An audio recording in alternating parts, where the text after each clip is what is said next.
Hello students, so in the practical list of looping statement, we are going to perform so many practicals in which I am dealing with the digits. Suppose you are given a number 149, then I want to find the sum of digits, that is 1 plus 4 plus 9. So I am having one entire number 149 and I want to deal with digits. Suppose I want to find sum of first and last digit, right? Suppose I want to deal with suppose I want to reverse a number, that is 149. I want to reverse it and get 941. I am going to perform a practical in which I am, I want to find that whether the number is Armstrong number or not, or whether the number is perfect number or not. So whatever the logic is being used in Armstrong number and perfect number, I am going to deal with digits. So in this video, I am just going to explain the logic of digits so that it will be easy for you to understand the practicals. So how I can deal with digits? Suppose I have declared int n equal to 149. That means inside this int n, there is a value 149. And I want to find what is 1 plus 4 plus 9. Right? Suppose I want to find this. Now, how I can get it? So, I will always start from behind. I will always start from the unit digit. Why unit digit? Because I know one operator that will allow me to get this digit. Now, think which operator can be used to get 9 from 149. How can you get 9 from 149? You can get it if you divide 149 with 10, then you will get remainder as 9, right? So if you are dividing 149 with 10, you will get remainder. So I am taking another variable r, and what is r over here?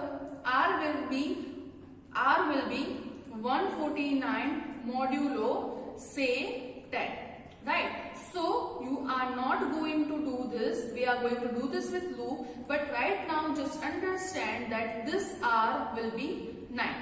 So now I want to find sum, so I know that I will take another variable sum which is initially 0, right? So till now what I have done, I have written a code like this. While I don't know the condition now, so I am keeping it blank right now. Inside this I am doing r equal to n modulo 10. So the current value of n equal to 149, which is integer value, and r equal to 9, and I am taking sum equal to 0. So here the code will be sum equal to sum plus r. I hope you guys are understanding this, right? So initially here r equal to 9, then here sum becomes 0 plus 9, that is 9. So my new sum will become 9 over here. Now the problem comes here, right? So I have easily got this 9 from 149. Now I don't want 9 over here. If I am having number 14 only,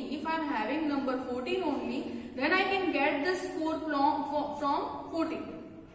Now think the logic that how can you get how can you get, how can you get 14 from 149? How can you get 14 from this 149? Right? How can you get that? So for that I'm telling you the logic. So if I divide 149 with 10, I will get answer 14.9. If I store this 14.9 in some integer variable, then by default my answer will be stored as 14, because in the concept of type conversion I have talked about integer divide by integer. This color is not good, right?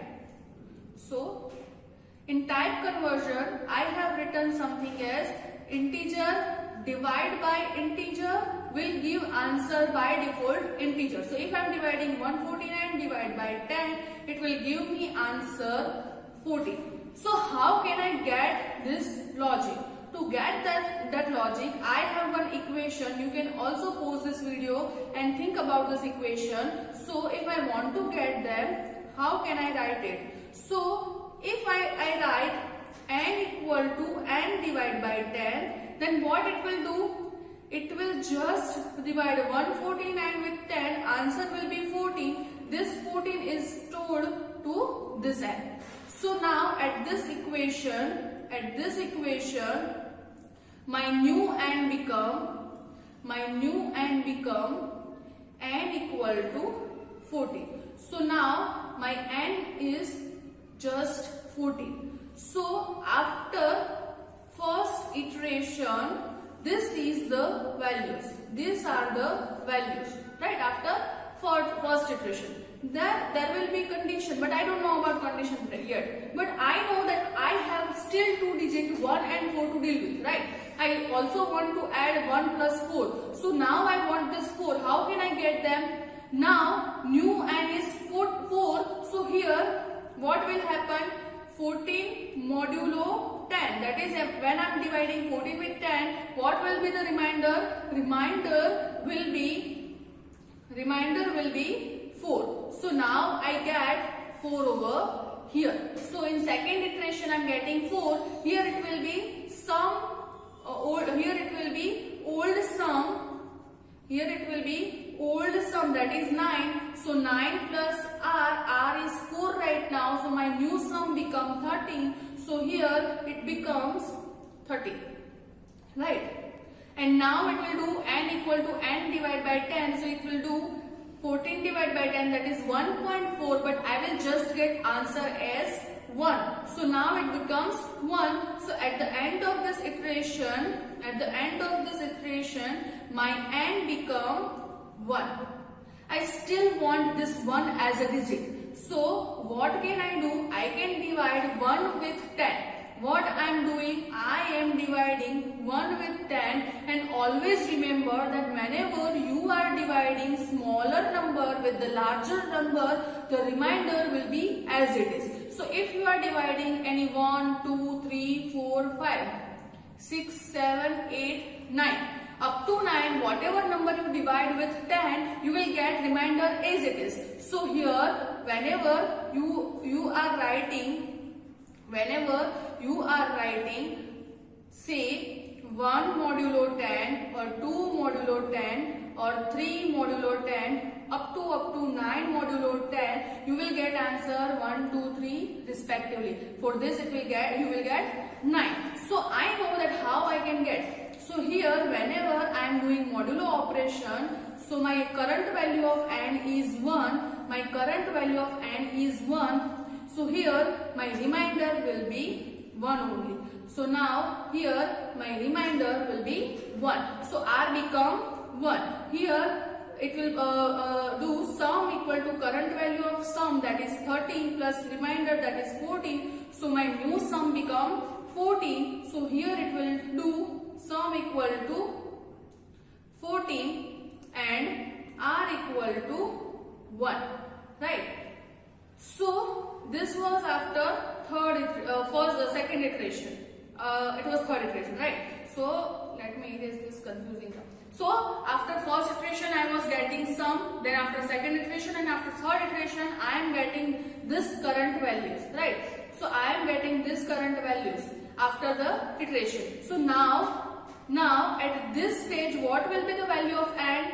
After this it will do 1 divided by 10, that is 0.1, but it will store 0 inside n. So now my n become 0. So after this iteration actually my value of n equal to 0, right? So now this n becomes 0. I don't want to go further because n equal to 0, that means I am not having any value or any digit in the number.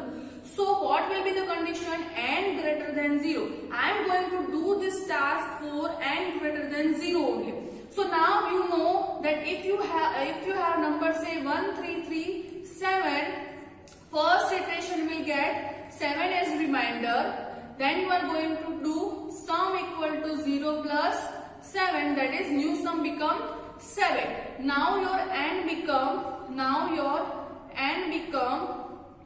133 because n equal to n divided by 2. So for second iteration you will get 3 as remainder and you are going to add 3 to sum, that is 10. Now your n become 30. It is still greater than greater than 0. That's why I'm again doing it. So now my n become 30, new r become 3. I'm going to add this to this and answer is 30. Still now my n become 1, but it is still greater than 0, so it is also going to get remainder 1, that is going to be added to this. So my answer is 14. Now my n becomes 0. For n becomes 0, I am going to go out of this loop. So this is how you can implement a logic. Now whenever you are going through the practicals, this is the logic, this is how you can understand it. I am going to alternate the code for finding reverse, for finding the Armstrong number, or for finding the perfect number, or whenever I am dealing with finding the sum of last and first digits. So this is what I am going to do with practicals. So whenever you are going through those practical, it will be convenient for you if you know or if you are aware about this logic, right? So this is how you can perform a practical.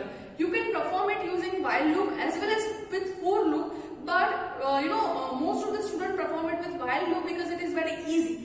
Now if you want to check your logic, then you can also try to perform the program using for loop, right? So after each program you can perform the practical using for loop as well. If you have any doubt, you can comment below the comment section and ask me. See you in the next class. Thank you so much.